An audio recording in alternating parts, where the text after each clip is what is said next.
¡Viva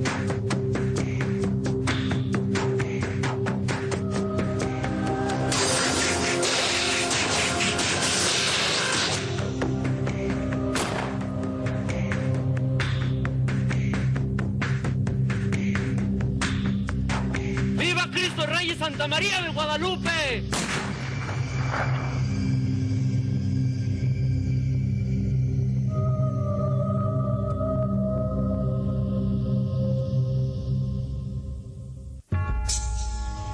México es un país profundamente católico. Su identidad como nación se forjó con la aparición de la Virgen de Guadalupe. Sin embargo, en la primera mitad del siglo XX, el pueblo católico mexicano tuvo que superar una increíble prueba. Luego de terminado el periodo de convulsión, conocido como Revolución Mexicana, la tranquilidad estaba lejos de reinar. Grupos violentos peleaban entre sí por el poder y buscaban instaurar un mundo de espaldas a Dios. Aquí hubo un conflicto entre los ciudadanos de la ciudad del hombre y los ciudadanos de la ciudad de Dios. Aquellos que llegaron hasta el desprecio de su propia vida con tal de no fallarle ni a Dios ni al prójimo. En 1921 la imagen de la Virgen de Guadalupe se libró milagrosamente de un atentado. Luego vino la explosión del Cristo del Cubilete, la expulsión del nuncio apostólico, las bombas en las catedrales de Morelia y Guadalajara. La violencia crecía. En 1924 llegó al poder Plutarco Elías Calles, representante del sector más radical del gobierno. Para 1926 había hecho aprobar la llamada Ley Calles, que castigaba cualquier actividad de culto y caridad cristiana. Ser católico y expresarlo era delito, y este delito se pagaba con la muerte inmediata.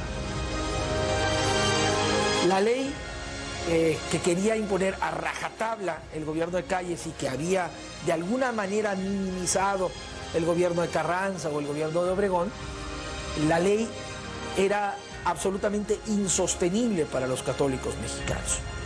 Frente a la Ley Calles, el episcopado autorizó suspender el culto público. Los sacerdotes que podían permanecerían clandestinamente con su grey.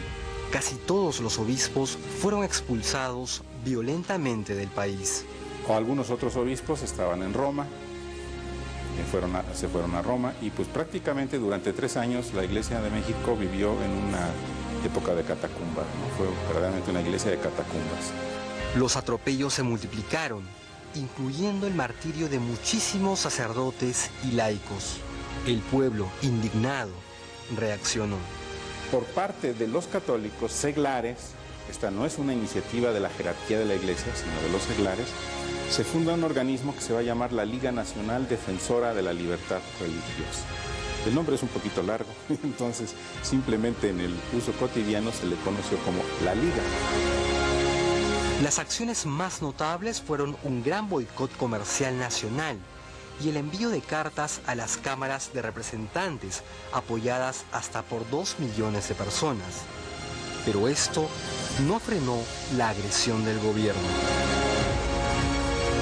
Luego del asesinato del padre Batis y 3 laicos en Chalchihuites, un grupo de campesinos se organizó para defenderse.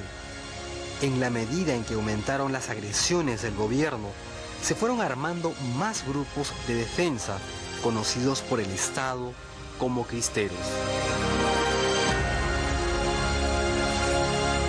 Siendo ellos católicos, y de pronto en Michoacán, en Jalisco, aquí mismo en Querétaro, en Guanajuato, se empieza a organizar una resistencia civil.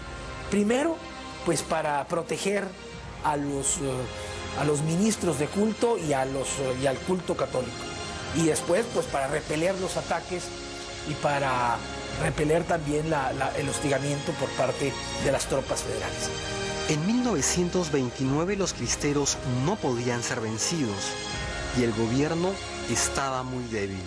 El gobierno entonces desistió de la violencia explícita contra la iglesia y estos grupos dejaron las armas. La persecución a la iglesia había comenzado antes y continuaría después. Pero entre 1926 y 1929 se dio el pico máximo de violencia.